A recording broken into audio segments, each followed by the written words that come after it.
Hello everyone, welcome to UPSC Delhi. आज हम लोग साइक्लोन रिवाइज करेंगे फिजिकल ज्योग्राफी में। ठीक है, तो चलिए साइक्लोन के बारे में जान लेते हैं।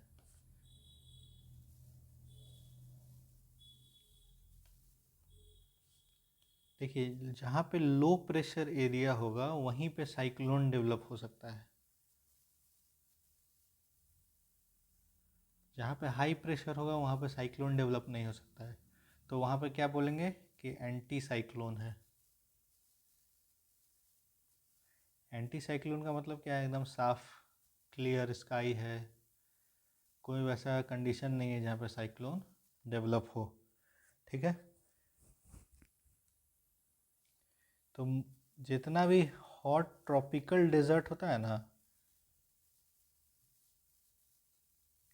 सारा ऑलमोस्ट एंटी साइक्लोनिक कंडीशन होता है हॉट ट्रॉपिकल डेजर्ट में।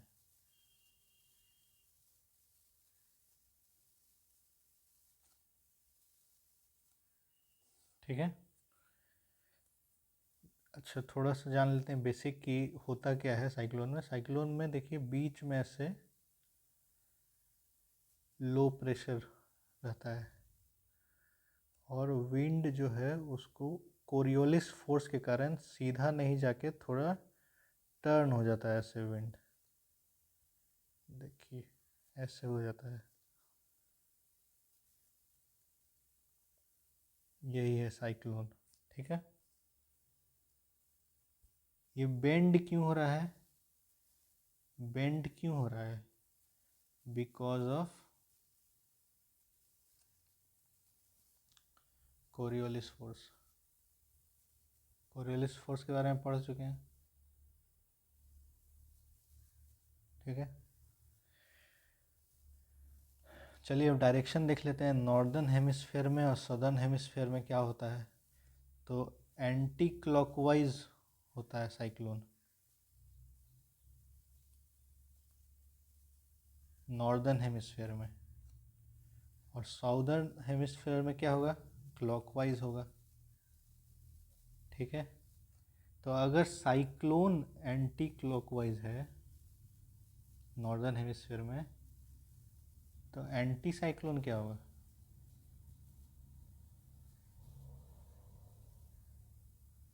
क्लॉकवाइज होगा, उल्टा होगा। तो नॉर्थ हेमिस्फेयर में क्लॉकवाइज हो गया एंटी साइक्लोन का डायरेक्शन, और साउथ हेमिस्फेयर में क्या हो गया? Anti clockwise. ठीक है, चलिए इसमें तो कोई कन्फ्यूज़न नहीं है। अच्छा, साइक्लोन का मतलब क्या? लो प्रेशर क्रिएट हुआ हुआ है। एंटी साइक्लोन का मतलब क्या? हाई प्रेशर क्रिएट हुआ हुआ है। ठीक है, चलिए अब दूसरा चीज़ देख लेते हैं साइक्लोन का, कि जो ये साइक्लोन का जो बीच का एरिया है उसमें आइसोबार क्रिएट होता है। आइसोबार क्या होता है? एक ऐसा लाइन जिस पे हर एक पॉइंट पे सेम प्रेशर है, सब पे P1 प्रेशर है मान लीजिए। तो ये पूरा पॉइंट पे एक ही प्रेशर है इस पूरे लाइन पे, तो ये बोलेंगे, इस लाइन को बोलेंगे आइसोबार। तो यहाँ पे तो सर्कल है यानी क्लोज्ड आइसोबार है। क्लोज्ड आइसोबार, इसका मतलब क्या है कि ये जो सर्कल है इस पे कोई भी पॉइंट हम ले लें सब पे एक प्रेशर है इस सर्कल पे। ठीक है, तो उसको क्लोज्ड आइसोबार बोलते हैं। चलिए इतना क्लियर हो गया। अब देखिए क्या होता है साइक्लोन में, बहुत सारा क्लोज्ड आइसोबार होता है। जैसे ये एक क्लोज्ड आइसोबार, तो इस पे हर जगह P1 प्रेशर है। ये एक और क्लोज्ड आइसोबार है उसके अंदर, तो इस पे हर जगह इसके जितना पॉइंट है सब पे P2 प्रेशर होगा। इसके अंदर भी एक और क्लोज्ड आइसोबार, जितना क्लोज जाते जाएंगे वैसे प्रेशर ये है, डिफरेंट प्रेशर है पर हर एक में आइसोबार क्लोज्ड है। ठीक है, जैसे P1 P2 P3, तो इस पूरे सर्किल में P1 प्रेशर है, ये सेकेंड वाले पूरे सर्किल में P2 प्रेशर है, थर्ड वाले पूरे सर्किल में P3 प्रेशर है। ठीक है, चलिए इतना समझ में आ गया। देखिए अब क्या होता है कि आइसोबार है सारा बीच में, तो बैरोमेट्रिक स्लोप बना हुआ है। कैसे बना हुआ है बताता है। बैरोमेट्रिक क्या होता है? प्रेशर हो गया, प्रेशर को नापने का यूनिट हो गया, और उसका स्लोप बना हुआ। स्लोप क्यों बना हुआ है? कि जैसे मेरा सेंटर से क्लोजनेस बढ़ रहा है, क्लोजनेस इंक्रीज हो रहा है सेंटर से, वैसे स्लोप बढ़ते जा रहा है। जैसे यहाँ पे प्रेशर ये था P1, ऐसे है P2, P3, जैसे सेंटर की तरफ जा रहे हैं P4, ये स्लोप है। ठीक है, तो वही इसी के बोल रहे हैं कि स्लोप बढ़ रहा है, स्लोप।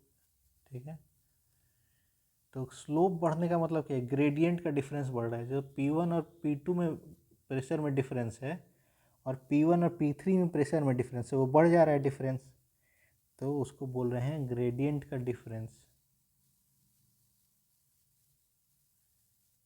ग्रेडियंट डिफरेंस भी बढ़ जा रहा है। उससे क्या हो रहा है कि जो विंड है उसका स्पीड बढ़ जा रहा है। ठीक है, तो स्पीड बढ़ रहा है, और क्या, साइक्लोन का स्पीड गेन हो रहा है। ठीक है, चलिए अब देख लेते हैं साइक्लोन होता कितना टाइप का है। तो दो टाइप का साइक्लोन होता है। एक होता है ट्रॉपिकल साइक्लोन, और दूसरा होता है extra tropical cyclone. Extra tropical मतलब क्या है? कि जो ट्रॉपिकल नहीं है वो एक्स्ट्रा ट्रॉपिकल है। ठीक है, इसको टेम्परेट साइक्लोन भी बोलते हैं। ठीक है, टेम्परेट साइक्लोन भी बोलते हैं। चलिए, ट्रॉपिकल साइक्लोन है, यानी ट्रॉपिकल वाला एरिया क्या था? 30 डिग्री नॉर्थ, 30 डिग्री साउथ, और बीच में इक्वेटर। ये पूरा एरिया ट्रॉपिकल एरिया था।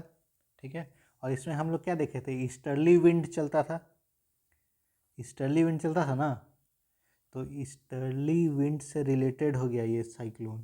तो ये हम लोग बोलेंगे कि related with easterly wind system, tropical cyclone. और टेम्परेट साइक्लोन जो है, तो टेम्परेट रीजन क्या था? ये था 60 डिग्री नॉर्थ, 60 डिग्री साउथ। तो इसमें क्या चलता था? वेस्टर्ली चलता था। ऊपर भी वेस्टर्ली चलता था, नॉर्थ में भी। ठीक है, तो ये हो जाएगा related with westerly wind system. ठीक है, चलिए इतना में तो कोई डाउट नहीं है, आगे देख लेते हैं।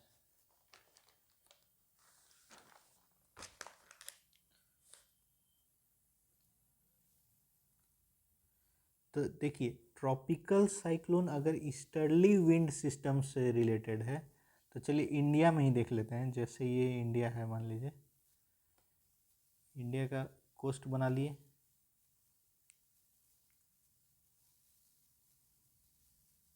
ठीक है, तो इंडिया में जो ट्रॉपिकल साइक्लोन आता है, क्योंकि ईस्टर्ली विंड सिस्टम है, ईस्ट से स्टार्ट होता है, वेस्ट पे जाता है, वेस्ट की ओर।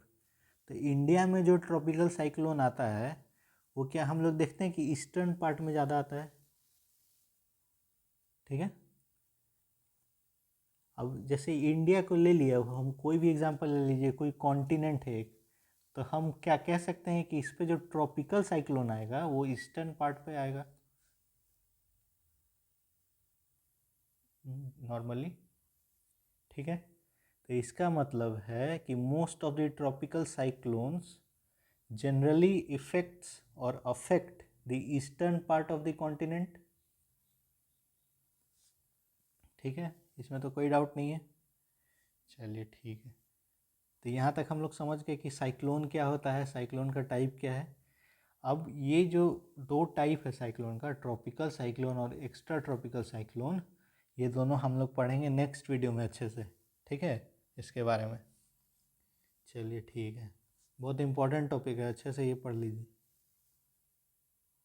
और अगर वीडियो अच्छा लगा हो तो लाइक कर दीजिए, कमेंट करके बताइए अच्छा वीडियो है। अगर कुछ डाउट है तो कमेंट करके पूछ लीजिए, या कुछ सजेशन देना है इम्प्रूवमेंट का वो भी कमेंट करके बताइए। अगर काम पसंद आ रहा है तो सब्सक्राइब कर दीजिए, और भी लोगों को शेयर कीजिए जिनके काम का है, ठीक है।